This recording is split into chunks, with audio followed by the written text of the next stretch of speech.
Excuse me. S.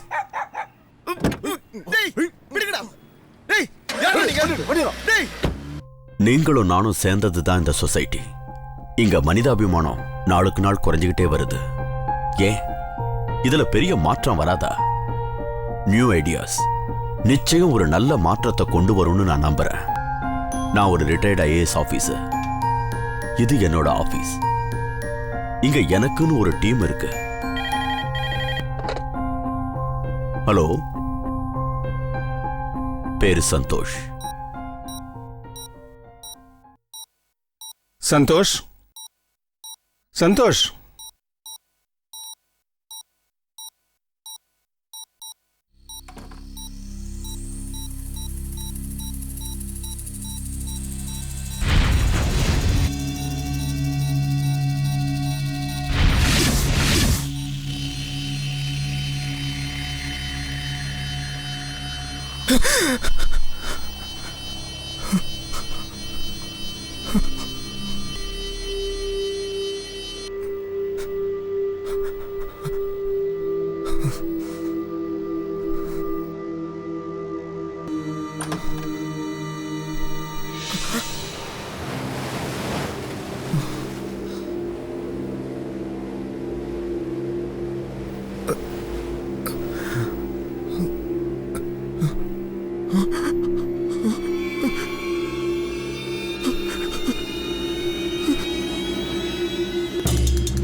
யார் நீங்க?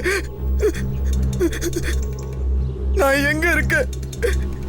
என்னை விட்டுடுங்க. மனிதனோட இறப்புக்கு பின் ஆன்மா எங்களை விட்டு எங்கேயும் போக முடியாது. நீங்க எவ்வளவு சத்தம் போட்டாலும் யாருக்கும் கேட்காது. யாரும் உங்களை பார்க்க முடியாது. ஏன்னா நீங்க இறந்துட்டீங்க. நீங்க வாழ்ந்த வாழ்க்கை அர்த்தமே இல்லாதது, சுயநலமானது. மனிதாபிமானம் உங்க வாழ்க்கையோட பல இடங்கள்ல வெளிப்படல. உங்க குடும்பத்தை தவிர மற்ற எல்லாரையும் ஒதுக்கிட்டீங்க. ஒருத்தர் கூட பழகணுமா? அதனால எனக்கு என்ன கிடைக்குன்ற ஒரே நோக்கம். உங்க சொந்தக்காரங்க யாரையும் பல வருஷமா நீங்க பார்க்கல, பார்க்கவும் விரும்பல. உங்க பக்கத்து வீட்டில் இருக்கிறவங்க யாருன்னு கூட உங்களுக்கு தெரியாது, தெரிஞ்சுக்கவும் விரும்பல.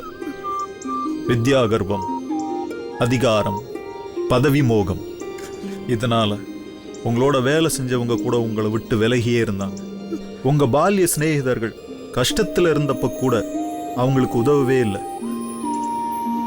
இதை எல்லாத்தையும் விட உயிர் போற பசியில உங்க முன்னாடி கெஞ்சிக்கிட்டு இருந்த ஊனமுற்றவர்கள், முதியவர்கள், அவங்களெல்லாம் நீங்க உதாசீனப்படுத்திட்டீங்க.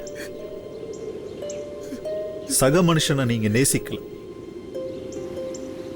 அதுக்கு உங்களுக்கு நேரமே இல்லை.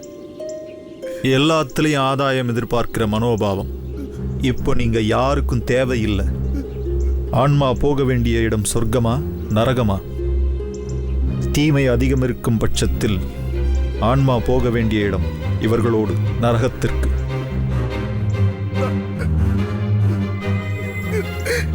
நான் யாரையும் கஷ்டப்படுத்தல. நான் நரகத்துக்கு போக மாட்டேன். இப்படிதான் வாழணும்னு எனக்கு தெரியாது. என் ஃபேமிலி, அவங்களுக்கு நான் தேவையில்லை. இனிமே அவங்களாம் இல்லாம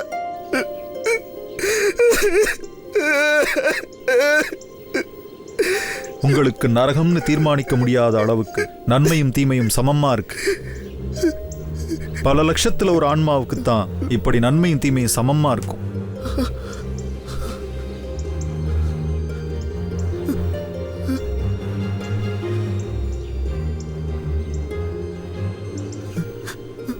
அதனால உங்களுக்கு இன்னொரு வாய்ப்பு.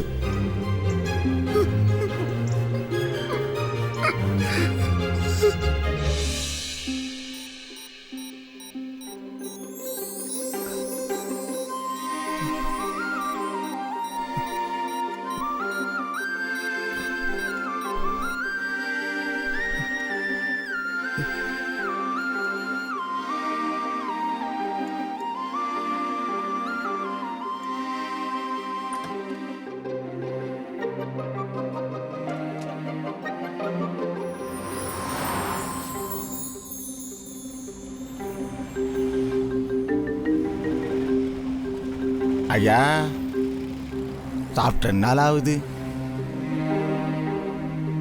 பசிக்குது.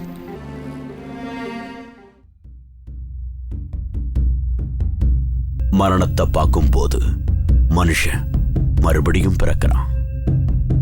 சரியான ஒருத்தரை தேர்ந்தெடுத்ததுக்கு அப்புறம் நானும் என்னோட டீமும் அவரை தேடி போவோம். Excuse me. எஸ். ஹலோ, பேரு சந்தோஷ். எல்லாம் ரெடி சார். இன்னும் ஹாஃப் அன் ஹவர்ல ஹாஸ்பிட்டலுக்கு போயிடுவோம். ஹிப்னாட்டிசம் ஒருத்தரோட மைண்டை கண்ட்ரோல் பண்ணும். அதுல எக்ஸ்பர்ட் டாக்டர் நாதன் என் கூட இருக்காரு. நீங்க இறந்துட்டீங்க. உங்களை தேடி யமதூதர்கள் வந்துகிட்டு இருக்காங்க. Just a mind game. நீங்க நினைக்கிற மாதிரி நான் யமதர்மராஜா இல்ல. ஒரு சேஞ்சை எக்ஸ்பெக்ட் பண்ற சாதாரண மனுஷன். உங்கள ஒருத்தன் கௌடில்யன். ஹலோ. பேரு வினோத் குமார்.